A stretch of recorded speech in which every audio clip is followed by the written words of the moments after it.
మేఘాల్లో సన్నాయి రాగం మోగింది, మేళాలు తాళాలు వినరండి, సిరికి శ్రీహరికి కళ్యాణం కానుంది, శ్రీరస్తు శుభమస్తు అనరండి.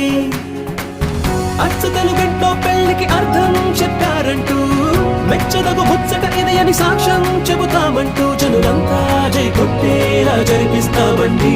అందాల కుందన